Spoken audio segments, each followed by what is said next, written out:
तेरे इश्क पे फिदा भाग 2। सरला की बात पे अनिकेत कुछ सोचते हुए बोला। बस करो सरला, पूरे दिन उसके पीछे पड़ी रहती हो। भगवान के लिए कभी तो बेचारी पर तरस खाओ।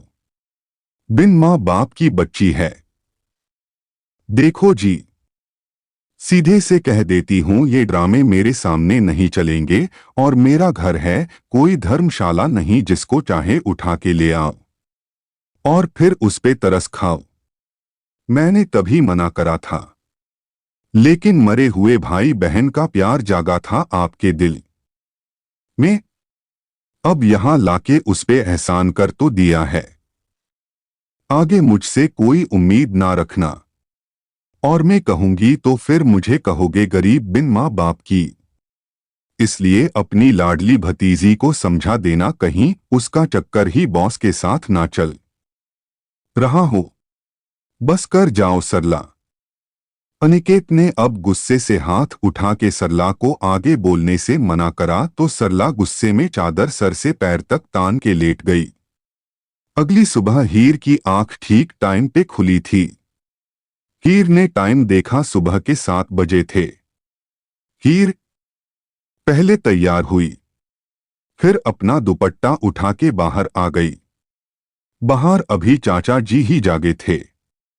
अनिकेत ने हीर को देखा और अखबार से नजर हटा के बोला, हीर जरा एक कप चाय तो बना देना, और चाची की बेड टी वहीं दे आना।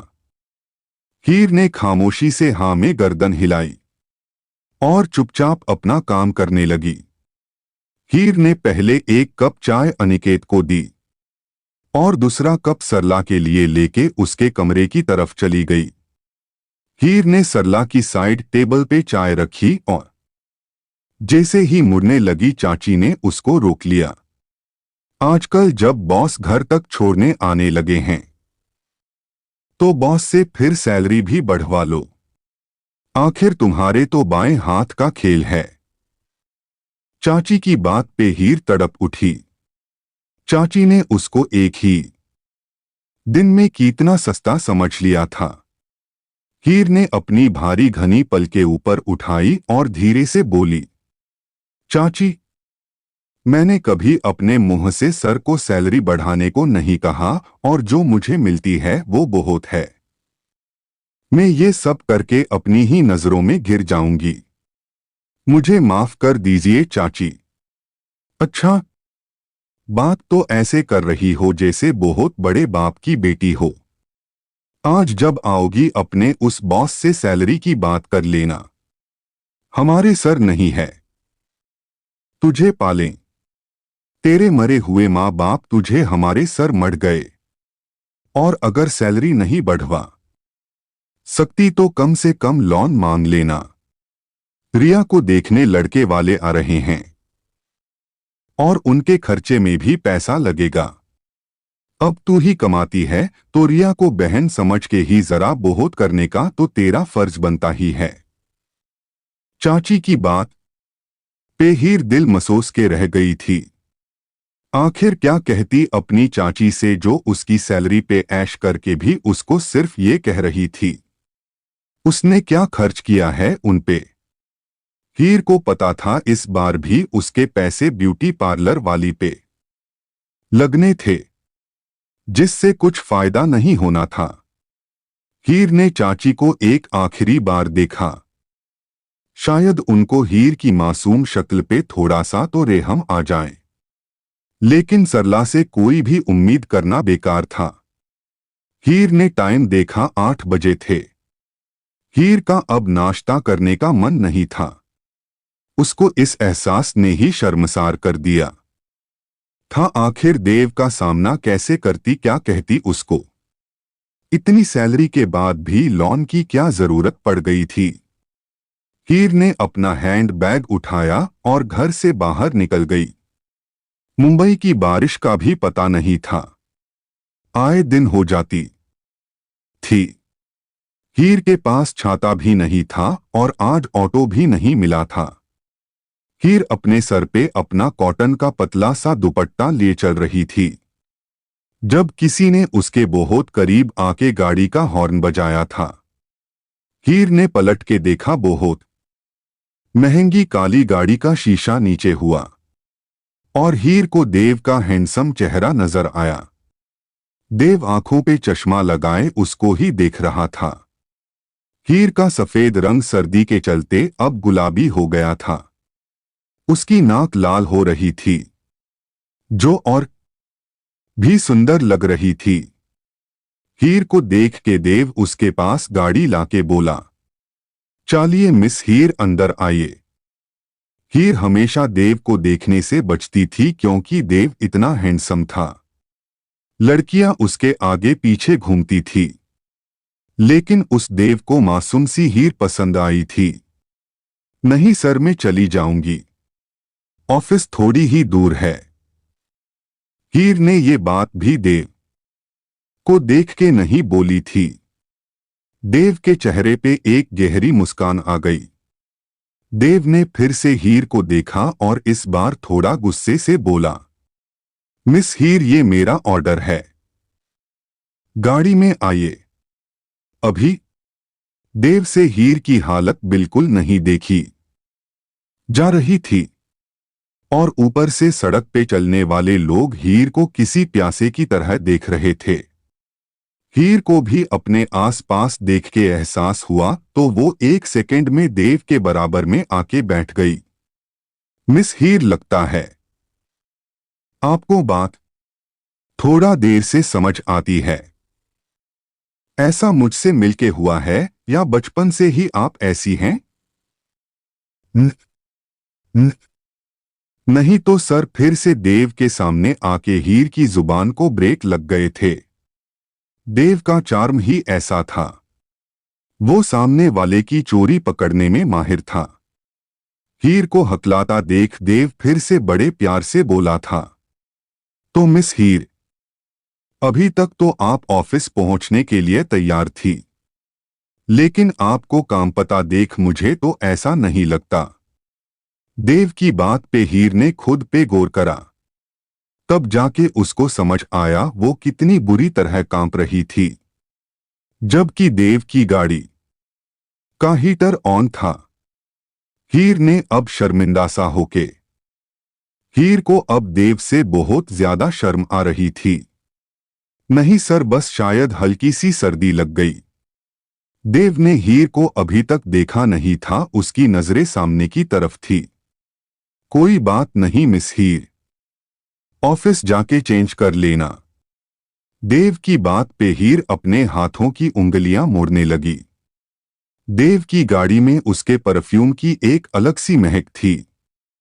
हीर का मन करता था ऐसे ही उम्र भर देव के पास बैठी रहे और अपनी जिंदगी उसके साथ गुजार दे। लेकिन हीर को लगता था ये सपने वो सिर्फ देख ही सकती थी। इन सपनों का पूरा होना नामुमकिन था। कहाँ देव हजारों करोड़ों का अकेला मालिक, और कहाँ हीर जिसके सर पे अपनी छत भी नहीं थी। हीर को सोच में गुम देख के देव फिर से बोला, लगता है मिस हीर, आपको सोचने का बहुत ज्यादा शौक है। तभी तो हर थोड़ी देर बाद आप कुछ सोचने लग जाती हैं। चलिए, ऑफिस आ गया। देव की बात पे हीर ने अपने सामने देखा, जहां देव का आलिशान ऑफिस नजर आ रहा था। जी। हीर ने देव को देखा और अपना पर्स उठा के अपने लंबे लेब कदम उठाती ऑफिस की तरफ बढ़ गई। ये लीजिए, मेरी सिस्टर की ड्रेस है, आज ही कलेक्ट करके सीधा आ रहा था बुटीक से, आप इसमें चेंज कर लीजिए। पिंक कलर की ऊनी पीस ड्रेस काफी खूबसूरत सी थी। इधर सरला टीवी के सामने बैठी थी जब उसकी पड़ोसन सीमा उसके पास आके बैठ गई। अरे आइए आइए सीमा बहन, क्या बात है, बड़े दिन बाद दिखाई पड़ी हो।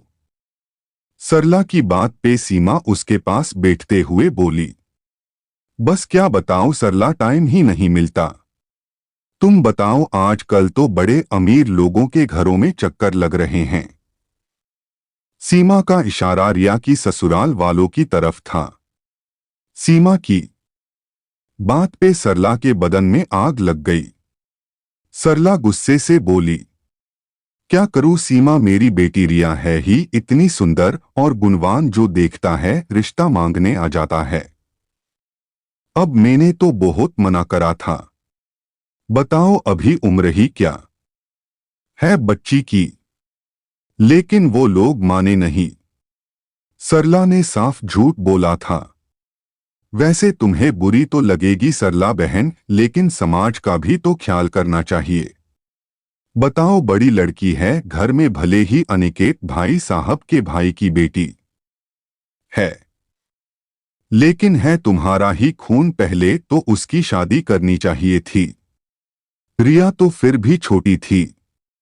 जिस बात से सरला डर रही थी, आखिर सीमा ने वही बात कह दी थी। कि क्या करूं सीमा, मेरी गलती थोड़ी है इसमें। अब तुम खुद बताओ, जिस लड़की को हमने अपने घर में रखा उसका रिश्ता भी करवा देते, लेकिन अब उसका कोई रिश्ता आता ही नहीं। सरला की बात पे सीमा कुछ सोच के बोली, वैसे मेरी नजर में बहुत अच्छा रिश्ता है। अगर तुम चाहो तो मैं कल ही लड़के वालों को भेजती हूं।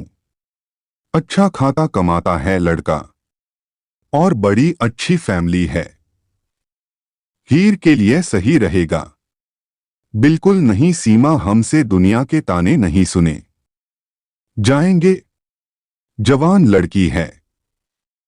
अब देखो तुम घर की हो, सिर्फ इसलिए बता रही हूं, किसी को बता मत देना जाके। हीर के रंग ढंग कुछ सही नहीं है। अब ये तो तुम भी देखती हो, रोज देर से घर आना, और ऊपर से अब तो लड़कों के साथ घर आने लगी। बस भगवान बचाए ऐसी लड़कियों से। हमारी तो जिम्मेदारी है, निभानी पड़ रही है, लेकिन हम जानते बूझते कैसे और किसी को इस तूफान में धकेल दें। क्या सच में? सीमा के तो पैरों तले जमीन ही खिसक गई। उसने कब सोचा था मासूम सी दिखने वाली हीर इतनी चालाक निकलेगी। सीमा तो ये सोच रही थी, अगर सरला आनाकानी ना करें तो अपने ही बेटे से हीर का रिश्ता कर देगी। लेकिन यहां तो कुछ और ही पता चला था। सीमा धीरे से बोली, तुम्हारा बहुत बहुत शुक्रिया सरला बहन, मुझे इतनी बड़ी मुसीबत से बचा लिया। मैं तो अनर्थ करने चली थी। ये कह के सीमा मिनट से पहले उठ गई।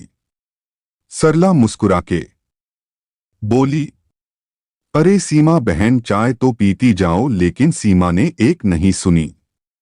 सरला मुस्कुरा के खुद से बोली, बहुत शौक है ना तुझे मेरी बेटी का हक मारने का। मैंने भी तुझे हर जगह बदनाम ना कर दिया तो मेरा नाम भी सरला नहीं। बैठी रहेगी कुंवारी। इधर हीर ने कपड़े चेंज करके सबसे पहले देव की भिजवाई फाइल पे काम करने का सोचा था, जब किसी ने धीरे से दरवाजा नॉक करा। अंदर आ जाइए। सामने एक नौकर था जो हाथ में गर्मा गर्म भाप उड़ाती कॉफी लिए हीर को ही देख रहा था। मैम, ये सर ने भेजी है और ये भी कहा है आप ये फाइल किसी नौकर को ना देके खुद सर को देने जाएं। जितना हीर देव का सामना करने से कतराती थी, देव ने भी कसम खा रखी थी हीर को परेशान करने की। जी ठीक है, मैं चली जाऊंगी। हीर ने नौकर को देखा जो उसके ही इंतजार में खड़ा था। थोड़ी ही देर बाद नौकर खामोशी से चला गया था। हीर ने पहले तो कॉफी खत्म करी। उसने दिल ही दिल में देव का शुक्र किया था। कॉफी पी के बहुत ज्यादा राहत मिली थी। थोड़ी ही देर में हीर की कुछ फाइल बनके तैयार हो गई थी। अब बारी थी उनको देव तक पहुंचाने की। हीर ने फाइल उठाई और देव के केबिन की तरफ कदम बढ़ा दिए। हीर ने देव के केबिन के सामने गहरी सांस ली और खुद को देव के सामने जाने के लिए तैयार करने लगी। हीर ने धड़कते दिल से ग्लास डोर पे खटखटाना शुरू करा। यस कम इन। अंदर से देव की आवाज पे हीर ने दरवाजे को धकेला और अंदर की तरफ कदम बढ़ा दिए। देव की नजरें हीर को ही निहार रही थी। हीर ने फाइल देव के सामने रखी और धीरे से बोली, सर कुछ फाइल तो तैयार हो गई हैं और कुछ बची हैं। मुझे लगता है अभी हमें इन पे ही साइन करवा लेना चाहिए। जब इतनी देर तक भी देव ने कोई जवाब नहीं दिया तो हीर ने अपना सवाल फिर से दोहराया और जैसे देव होश में आया, कहिए मिस हीर। सर मैं इतनी देर से आपसे ही बात कर रही हूं। हीर के इतना कहते ही देव इधर उधर देखने लगा जैसे उसकी चोरी पकड़ी गई हो। ओ हाँ मुझे याद है आप कह रही थी ये पेपर्स भिजवाने हैं, कहीं साइन होंगे इन पे। देव की बात पे हीर ने इधर उधर देख के हाँ में जवाब दिया। देव ऐसे ही हमेशा हीर को देख के खुश आ जाता था। सर मुझे आपसे कुछ बात करनी है। आखिर डरते डरते हीर की बात उसके जुबान पे आ ही गई थी, जिसके लिए वो इतनी देर से हिम्मत जुटा रही थी। अब वो कहने के लिए उसके होंठ थरथरा रहे थे। हीर को परेशान देख के देव धीरे से बोला, miss Heer is everything all right? कोई प्रॉब्लम तो नहीं आपको? नहीं सर, हीर कपक पाते हुए बोली। वो सर में कहना चाहती थी कि वो आज तक हीर को अपनी पूरी जिंदगी में इतनी शर्मिंदगी नहीं हुई थी जितनी आज हो रही थी। उसका मन कर रहा था वो कहीं समा जाए, लेकिन बिना लोन की बात करें घर भी कैसे जाती। सर मुझे लोन चाहिए, आखिर हीर ने कह ही दिया था जिसके लिए इतनी हिम्मत जुटा रही थी। वो बात जुबान पे आ ही गई थी। इसमें इतना परेशान होने वाली क्या बात है मिस हीर? और कोई प्रॉब्लम हो वो बताइए। लोन आपको जितना भी चाहिए बाहर मिस रवि से बात कर लीजिए, वो आपको दे देंगे। और कोई प्रॉब्लम तो नहीं? हीर की परेशानी देव ने चुटकियों में हल कर दी थी। भले देव ने लोन दे दिया था और हीर से कोई सवाल जवाब भी नहीं करे थे, लेकिन हीर अपनी नजरों में गिर गई थी। हीर अपने आंसुओं को अंदर धकेल के बोली, वो सर आप मेरी सैलरी से काट लेना, मैं हर महीने अपनी सैलरी से लोन चुकाती रहूंगी। हीर की बात पे देव धीरे से बोला, मिस हीर उसकी कोई जरूरत नहीं है। आप कंपनी की एम्प्लॉय हैं और आपकी मदद करना हमारी जिम्मेदारी है। आप बेफिक्र होके घर जाइए और पैसों की जरूरत हो मुझे बता सकती हैं आप। हीर ने पहली बार पल के ऊपर उठा के अपने सामने खड़े देव को देखा, जो ब्लैक शर्ट में डार्क ब्राउन आंखों से उसको ही देख रहा था। हीर की आंखों में हल्की हल्की नमी तैर रही थी, जो देव की आंखों से छिपी नहीं रही थी। हीर को अब वहां बैठना मुश्किल लगने लगा था। अगर वो थोड़ी देर भी वहां और बैठती जरूर देव के सामने आंसू रोकने मुश्किल हो जाते। हीर धीरे से बोली, सर लगता है मुझे अब चलना चाहिए, और कोई प्रॉब्लम हो मुझे बता देना मिस हीर। देव की आंखों ने हीर का दूर तक पीछा किया था। हीर जल्दी से अपने केबिन में आके बैठ गई और उसके रुके आंसू अचानक से बह निकले। हीर बुरी तरह रो रही थी। ये दुनिया कितना कमजोर बना देती है। अगर आज उसके भी माँ बाप होते वो भी खुशी से रह रही होती, लेकिन यहां तो कुछ और ही था। हीर की इज्जत आज अपनी ही नजरों में गिर गई थी। कैमरे से देव सब कुछ देख रहा था। देव चाहता तो हीर को गले लगा के सब ठीक कर देता, लेकिन अभी उसके पास यह हक नहीं था। देव ने सोचा था जब उसकी मां इंडिया आएंगी तब जाके हीर के लिए बात करेगा। देव को मासूम सी हीर पहली ही नजर में पसंद आई थी और अब देव चाहता था वो हीर को इस बुरी दुनिया से छिपा के अपने पास ले आए। देव ने अपनी मां अनिता को सब बताया हुआ था, बस उनके यहां आने की देर थी। देव अच्छे से जानता था हीर के मां बाप नहीं हैं, लेकिन उसने कभी हीर से उसकी चाची या किसी और के बारे में जानने की जरूरत नहीं समझी थी। हीर बुरी तरह रो रही थी जब उसका फोन बजने लगा। हीर ने फोन देखा तो सरला चाची का नाम नजर आया। हीर ने खुद को नॉर्मल करा और फोन उठा लिया। क्यों री महारानी, यहां तेरे नौकर है ना? जब तू आएगी तब सब काम होंगे। तुझे पहले ही कहा था लड़के वाले आ रहे हैं, उनकी आओ भगत के लिए भी तो कुछ चाहिए। लेकिन नहीं, महारानी को मटरगश्ती करनी है, पहले घूमना फिरना है। महारानी पहले कुछ पैसों पे ऐश करेगी। सरला चाची की बात से हीर को अपना दिल कटता हुआ महसूस हो रहा था, लेकिन खुद को नॉर्मल करके बोली, नहीं चाची, मैं बस आ ही रही थी, कुछ फॉर्मेलिटीज होती हैं, इसलिए बस टाइम लग गया। हीर की बात पे चाची गुस्से से बोली, कोई जरूरत नहीं है आने की, किसने बोला तुझे आने को? रिया के अकाउंट में पैसे डलवा दे और आज देर से ही घर आना। मैं नहीं चाहती तुझ मनहूस की वजह से फिर से मेरी रिया के रिश्ते को आग लगे। हीर की खूबसूरती और उसकी मासूमियत देख के रिया के लिए आने वाले रिश्ते हमेशा हीर को पसंद कर जाते थे, जिससे सरला और रिया और ज्यादा हीर से चिढ़ने लगी थी। पर चाची, मैं कहाँ जाऊंगी? रात भी हो जाएगी, मैं तो यहां किसी को जानती भी नहीं। मैं पक्का अपने कमरे में बैठ जाऊंगी, आके बाहर नहीं निकलूंगी। सरला चाची पे हीर की बातों का कोई असर नहीं पड़ा था। सरला चाची गुस्से से बोली थी, सुन महारानी, जितना तुझे कहा है वो कर, आज देर से घर आना।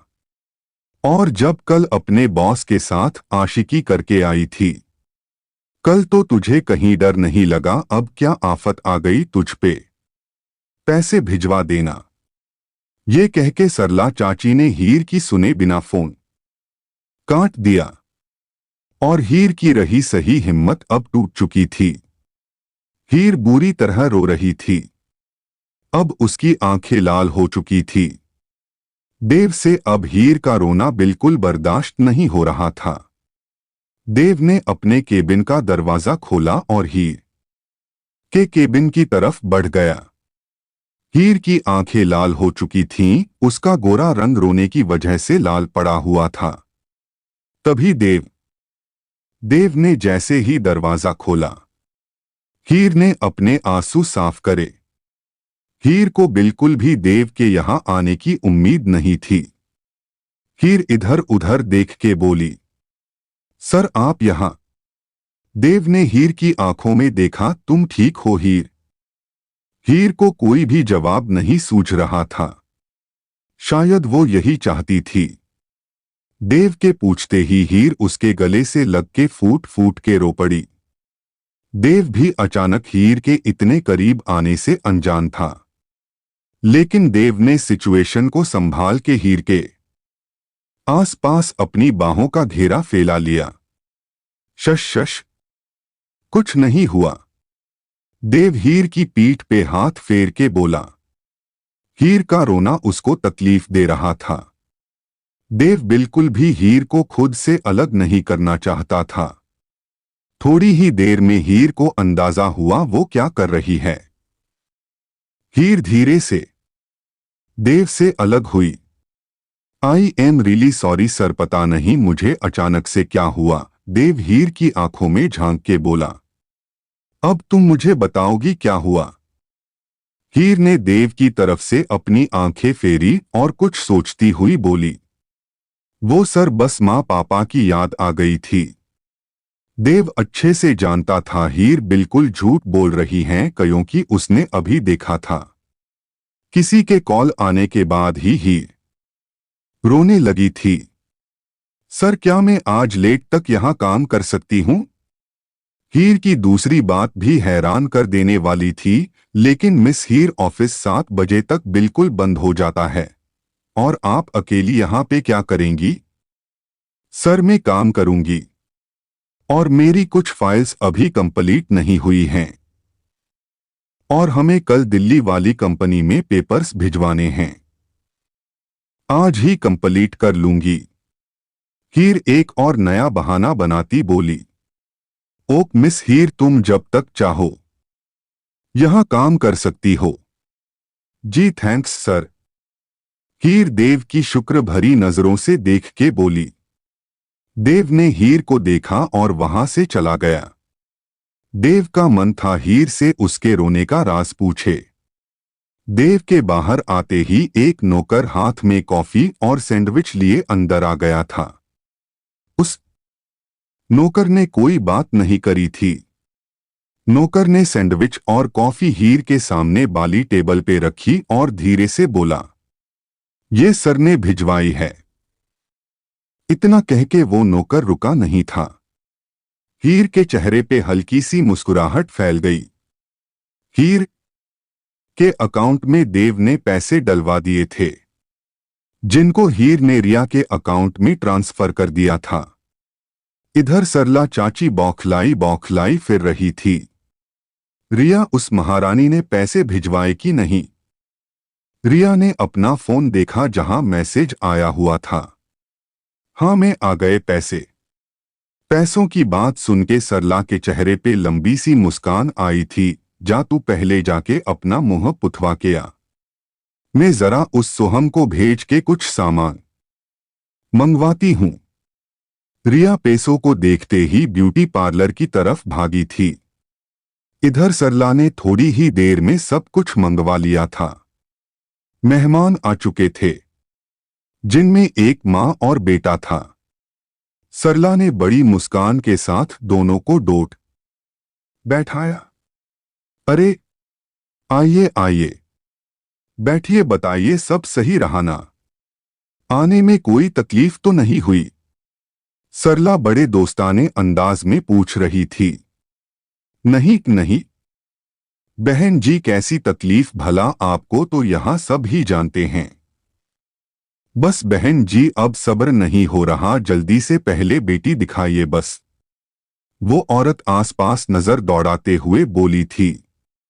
अरे क्यों नहीं बहन जी, आपकी ही तो है बेटा रिया। आ जाओ, सरला के आवाज देते ही रिया धीरे धीरे चलती हुई सामने आई और जैसे उस औरत को बहुत बड़ा झटका लगा था। अरे ये कौन है? उस औरत की आवाज पे सरला और रिया ने चौंक के उस औरत को देखा। सरला गुस्से से बोली, यही तो है मेरी इकलौती बेटी रिया। इसके बारे में ही तो बात हुई थी। भूल गई आप? वो औरत अब खड़ी हो गई थी। माफ करिए बहन जी, लेकिन हमने दूसरी लड़की के बारे में सुना था। क्या नाम था बेटा उसका? उस औरत ने अपने साइड में इशारा करा। हीर, वो लड़का भी चौंक के बोला था। हाँ हीर। हीर नाम की लड़की के बारे में सुना था और उसका ही फोटो देखा था। हमें तो वो लड़की पहली ही नजर में पसंद आ गई थी। देखिए, मेरे बेटे को वही लड़की पसंद है, आप उसको बुलाइए प्लीज। उस औरत की बात पे रिया रोती हुई अंदर चली गई और सरला का पारा घूमा गया। अभी के अभी मेरे घर से निकलिए। सरला गुस्से में उस औरत को देख के बोली थी। अरे तो हम भी कौन सा गए गुजरे हैं? हम तो यहां आपकी बेटी को देखने आए थे। लेकिन बहन जी, आपने तो अलग ही खेल खेला, अपनी सुंदर सी बेटी को छिपा के रखा और अब अपनी दूसरी बेटी को हमारे मत्थे मढ़ने चली थी। ना ना, इतने भी गए गुजरे नहीं हैं हम। मेरा बेटा इंजीनियर है। और इसके लाखों रिश्ते हैं। इसने आपकी बेटी को देखा तो उससे रिश्ता कराने के लिए बेताब हो उठा। अब मुझे आपके घर की कोई बेटी नहीं चाहिए। अपने पास रखिए अपनी बेटियों को। वो औरत ये कह के गुस्से से चली गई। सरला ने जोर से दरवाजा बंद करा। पता नहीं आज बेचारी हीर के साथ क्या होने वाला था। इधर ऑफिस के सब लोग धीरे धीरे चले गए थे। हीर अकेली बैठी काम कर रही थी। आज पहली बार हीर बिल्कुल अकेली थी। लेकिन तभी उसकी नजर देव पे पड़ी। देव अपने केबिन की ग्लास विंडो से उसको ही देख रहा था। हीर ने आंख उठा के ऊपर देखा तो देव इधर उधर देखने लगा। हीर जानती थी देव बिल्कुल भी यहां से हिलने नहीं वाला, क्योंकि हीर को पता था उसको अकेला देख के देव उसके पास रहेगा। और यही हुआ था। दोस्तों, अगर आप इस कहानी का अगला भाग देखना चाहते हैं तो चैनल को सब्सक्राइब कर लीजिएगा, ताकि कहानी का सभी भाग बहुत ही आराम से देख सके।